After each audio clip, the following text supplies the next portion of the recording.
Alors ici, vous êtes dans le triangle d'or Albi-Gaillac-Cordes, donc en plein cœur du vignoble gaillacois. Donc c'est la région viticole du département du Tarn.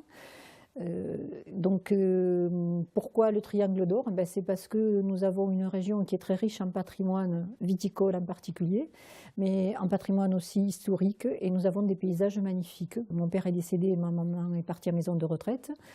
Donc je me suis dit que ben, c'était peut-être intéressant de faire quelque chose de ce lieu.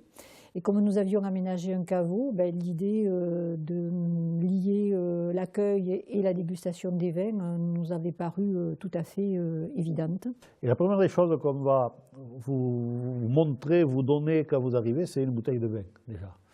On vous fait visiter le gîte et on vous offre une bouteille de vin pour vous prouver que vous êtes dans une région viticole, donc au sein d'un vignoble. Et à partir de ça, les gens qui viennent, les clients qui viennent ou les touristes qui viennent au gîte, bon, le vin, ils le goûtent ou ne le goûtent pas, mais même s'ils ne le goûtent pas, ils viennent le goûter ici, puisqu'on organise systématiquement une dégustation, une visite du domaine, une visite de la cave, suivie par une dégustation.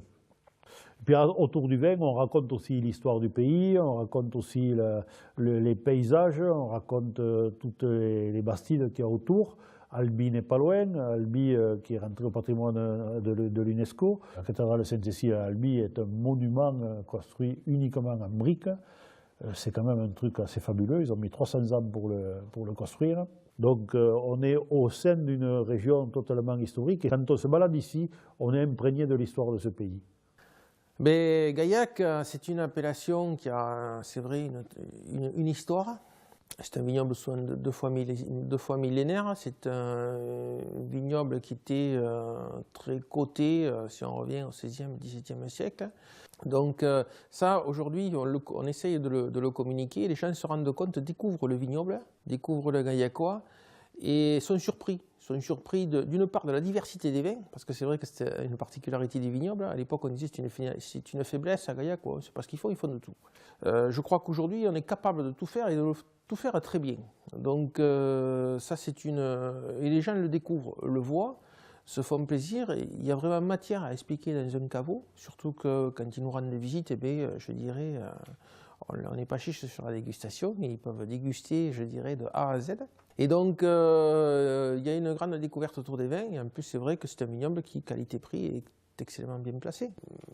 Partant de là aussi, il fait des promenades en calèche, des animations sur Albi avec la livraison des vins primeurs. Donc, avec cette jument, eh bien, on propose aux touristes de leur faire découvrir le village de Castelnau, avec tout ce qu'il y a autour, le château, les rives du Tarn qui sont magnifiques. Voilà, en plus, quand vous êtes sur les rives du Tarn, eh vous avez un point de vue la cathédrale d'Albi. Je dirais la visite est absolument magnifique et quand ils arrivent et qu'ils ont fini la promenade en calèche, eh bien, on les accueille dans le caveau pour une dégustation et puis s'ils le souhaitent, quand ça se déroule en été, avec un pique-nique à la fin. Tous les clients qui sont venus sont devenus des amis, quoi. On a pris l'apéro ensemble, on a même mangé ensemble souvent. Donc il y a des relations qui se créent, mais des relations qui sont basées sur la convivialité, sur la simplicité surtout. C'est pas des trucs, on ne cherche pas midi à 14 heures, c'est des relations d'échange, de partage. Et puis ça ne va pas plus loin que ça. Une rondelle de saucisson, un verre de vin, et puis on discute pendant des heures derrière ça, quoi.